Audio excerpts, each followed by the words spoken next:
Hey everyone, welcome back. My name is Logan, and today we have the Ryobi 40 volt HP 18-inch battery-powered rear tine tiller. This came with 4 of the 6 amp hour 40 volt batteries, a dual charger, and this is model number RY40720VNM. We're going to take a look, try it out, and let you know what we think.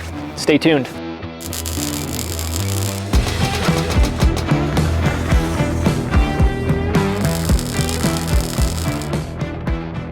All right guys, like I said, this is the 40 volt tiller rear tine 18-inch, the biggest Ryobi tiller that they make currently, and I am super excited about it. A couple things before we get into some of the features. I did pick this one up at the local Home Depot. They had actually 3 of them at the end of the season. As you can see, the leaves are starting to fall, and it's the end of the season. I wanted to pick it up, try it out, and a couple quirky things about picking it up there. One of them is that some of the bolts and the screws are loose. It's been sitting outside. You can even see some rust on, or the starting of rust on some of the stuff because it was sitting outside. It was weathered. The handle's starting to break apart. Some of the bolts are a little loose. A bunch of little things that if you're going to pick it up there at your Home Depot, just make sure to go through and tighten everything up. Obviously if you've ordered it online and it gets shipped to you, you can check that way. You're going to be putting more together anyway, so you'd be able to look for those things. One other thing about picking it up at the Home Depot, the battery and the charger were not available, or they're not sitting with the unit, obviously, so they don't end up walking off. But what that means is they had to go find them. Unfortunately, they weren't able to find all 4 of the new batteries. They actually had to get me an old battery. It was dead, had to replace it with another battery, whole big thing. They couldn't find the dual charger, had to give me 2 individual rapid chargers. Again, just a few weird quirks about picking it up at the local Home Depot versus ordering it online. And obviously, again, you can also see how dirty it is from sitting outside. But hopefully none of that will matter, because we're gonna tighten it up, get it perfect, ready to go, and try it out. I'm actually back here in Utah at my childhood home, where I've used rear tine tillers just like this that were gas powered as a kid. I used to go around the neighborhood and till everybody's yards. So, or their gardens, hopefully, more like their gardens. But we're gonna try it out in the garden here and see how it does. Before we get going on this, just a couple quirks and features, a couple just interesting things to note about this. It does come with these massive 14x5, 6, just huge tires. These are awesome, what I would expect for a tiller.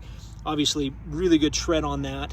It does have a ballast on the front, so you can put sand is I think what they recommend, or blocks or other stuff.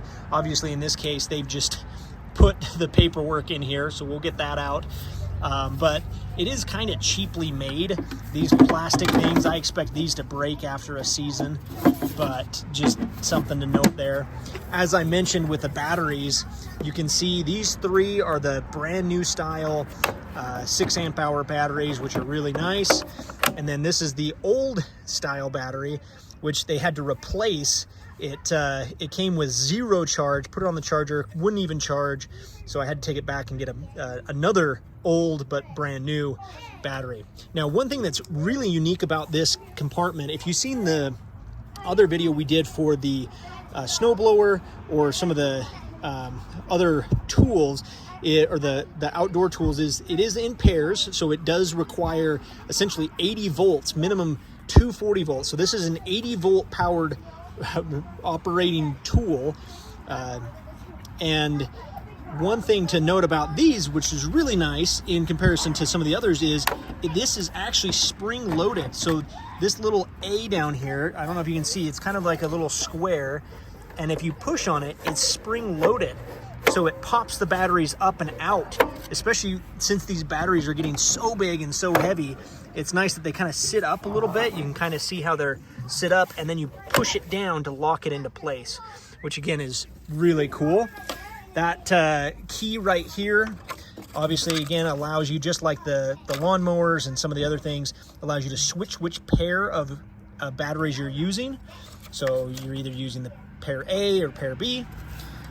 Again, that's nice case, keeps it protected while you're using it. You do have 3 settings here for adjustment for the handlebar. So as you pull this, it allows it to go up. So you get an up setting and then an even higher, almost storage-like setting. You can see that's basically just upright, which is, you'd have to be doing some pretty good digging to be able to make use of that. I think probably the middle setting is going to be the best for actually tilling.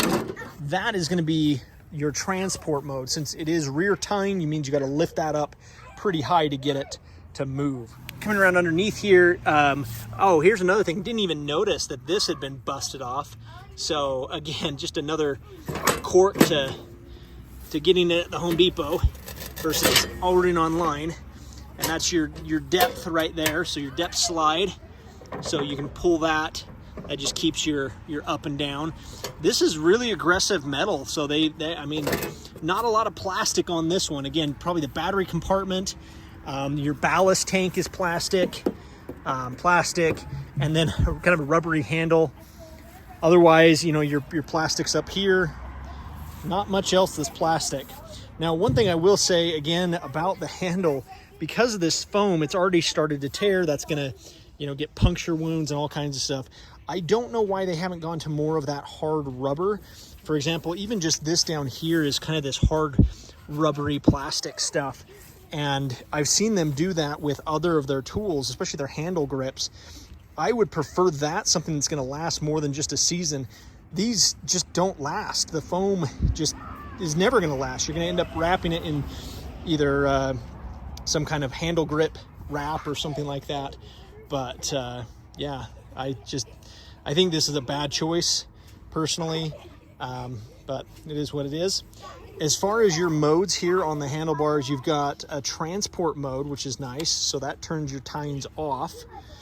Or you can turn the transport mode off and then you're powered on. You do have adjustable speed, variable speed, and I believe the trigger is variable speed as well. But you've got your forward speeds, just like the snowblower had. You got your various speeds forward and then reverse, which automatically turns the tines off, which is pretty cool there. So after that, instructions, again, just pretty easy. Press the button you want, pull the bar, and it'll start going. Whoop, let's not take out the grass.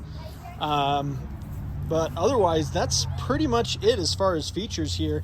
You do have your deep or shallow gauge as well, so you can unscrew this. And that was something I noticed on one of them. It had been screwed in like sideways, and so it wasn't. Even this one, you can see closing up the gap here. So again, just make sure that everything's put together if you're going to get it at the Home Depot or if you're putting it together yourself. Even some spider webs there hanging off the edge. So okay, well, again, I'm going to tighten it up and we're going to give it a try. Woohoo! So much fun. All right, we're going to take it out of transport mode, which is super cool. Again, we've tightened up some of these things. We are on the most shallow, so we're on the most shallow setting, and I've got the depth somewhere in the middle for now. We'll see how it goes. We'll see what we can till. Obviously, you can see we just pulled out the potatoes, so we nearly dug half of it, but obviously there's a lot more garden as well. So let's see what we can do. See what damage we can cause here.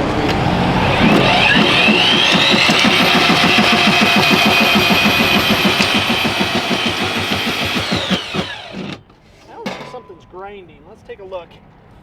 See what's going on here.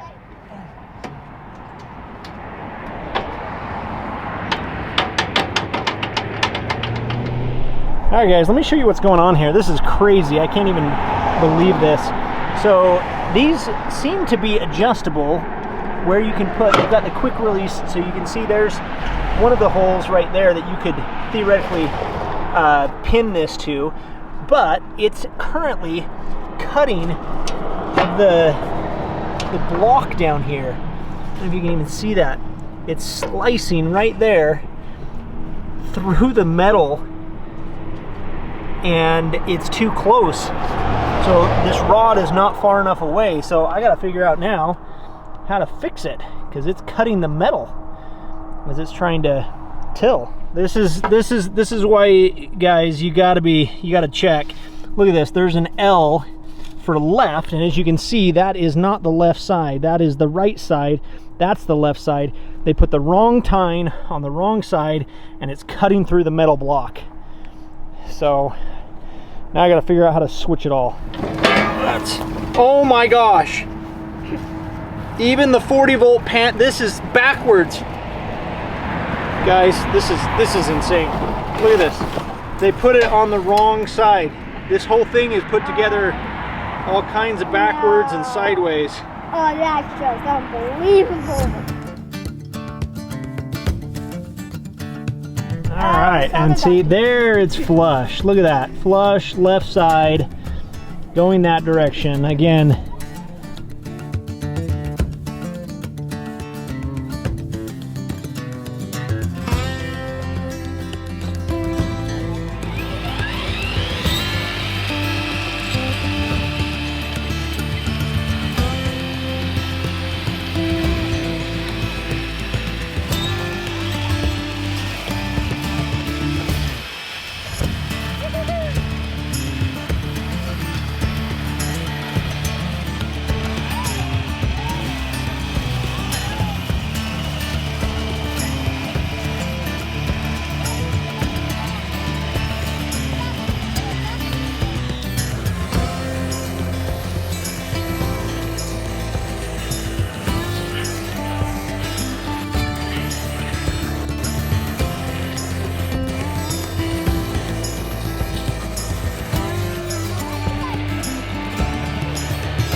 done one down and back.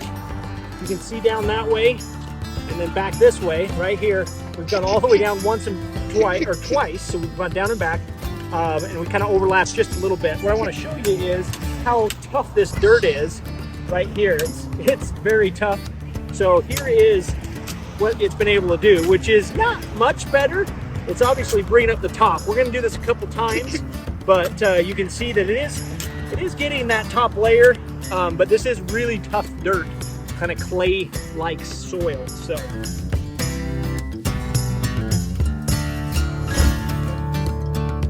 all right, so we've made a couple of last passes here. We've got one last pass to do, but we ran out of batteries once again. I think we've gone through 12 batteries, if I'm counting correctly. Crazy. And this is not a massive area. This is a pretty small area. But anyway, just want to show you before we could only hit you know, a little bit. Now the shovel's going down at least 5, maybe even 6 inches there. Just excited to finish this up at this point with as many batteries as we've gone through. I'm just hoping to get done without any more delays. So there it is, almost done. Just got we've done two passes there, and then just maybe got four or five passes left, and we'll be done. So we'll finish it up and let you know how it goes.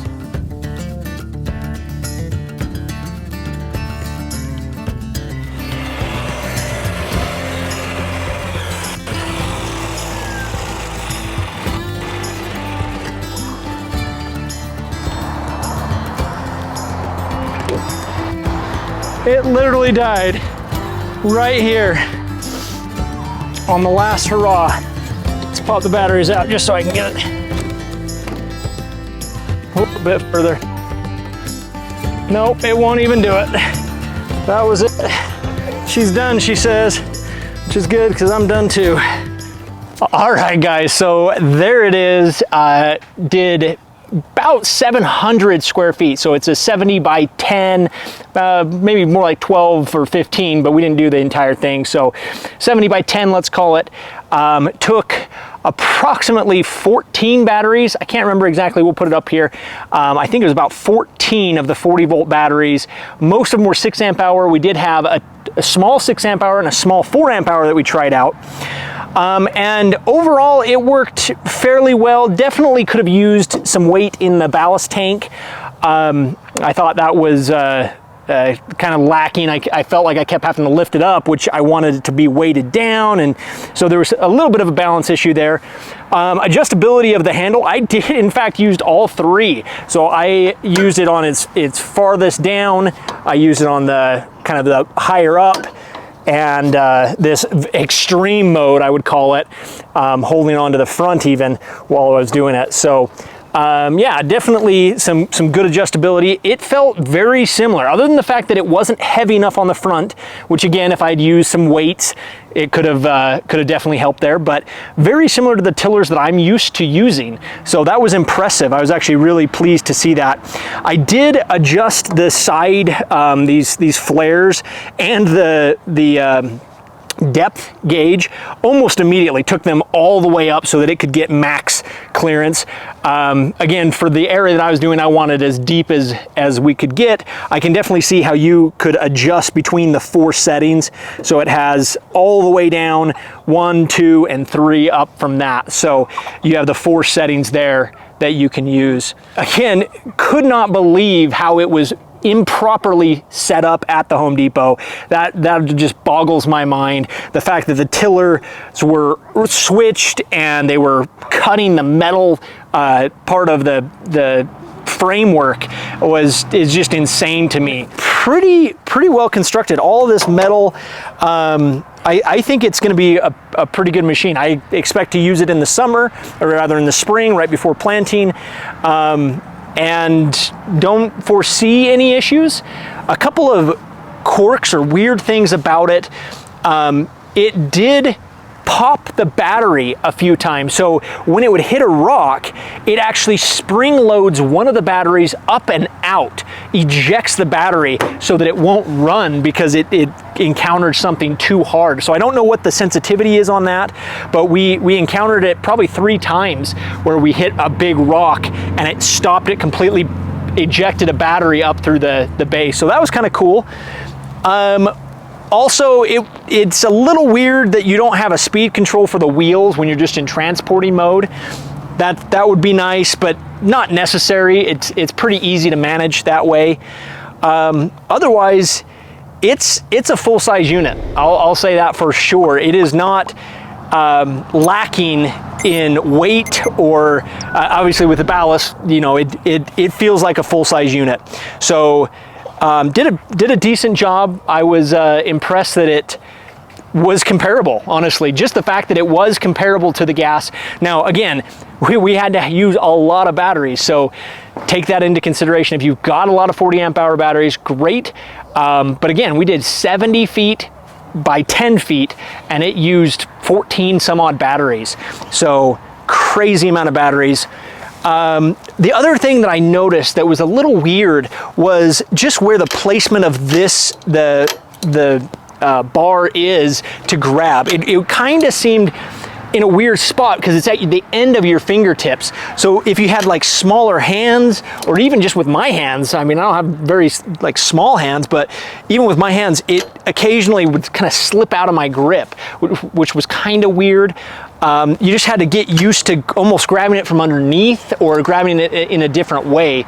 So again, other than that, good job to Ryobi. Not so great job to Home Depot.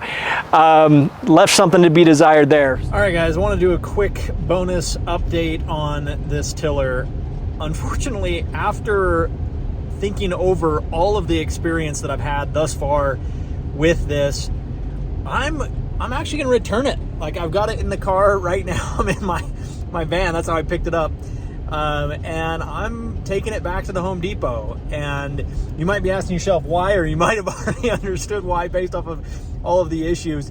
And it honestly has nothing to do with the actual product. The Ryobi product itself is really good. There's things that could be better. There's things I would like to be better. But almost out of principle, this is over $1,600 machine that was put together backwards, sideways, ripped itself apart a little bit, wrong batteries, wrong charger. Really, this is a failure on Home Depot, and I don't mean to rip necessarily on Home Depot specifically, I've had really good experiences with the Home Depot staff, and I've had subpar experiences. This is obviously one of those subpar experiences where, unfortunately, I'm not willing to hang on to a machine that was so poorly put together. I'm not even saying that I won't buy this exact same machine again in the future, but again, just out of principle, I can't keep this knowing that if anyone else were to have this experience with a Ryobi product on their first time out the door, over $1,600 is crazy. I can't imagine this being my only Ryobi product and having that kind of an experience. And so, you know, I get it. I know mistakes are made, but to have all three of them in really bad shape at the Home Depot, and this one arguably was in the best shape and still was in really bad shape, is just really unfortunate. So anyway, that's the update. Taking it back. It's not Ryobi's fault necessarily. I think it's a great product. I honestly will probably end up buying it or one like it again, but unfortunately the experience with the Home Depot, I'm taking it back. See you guys.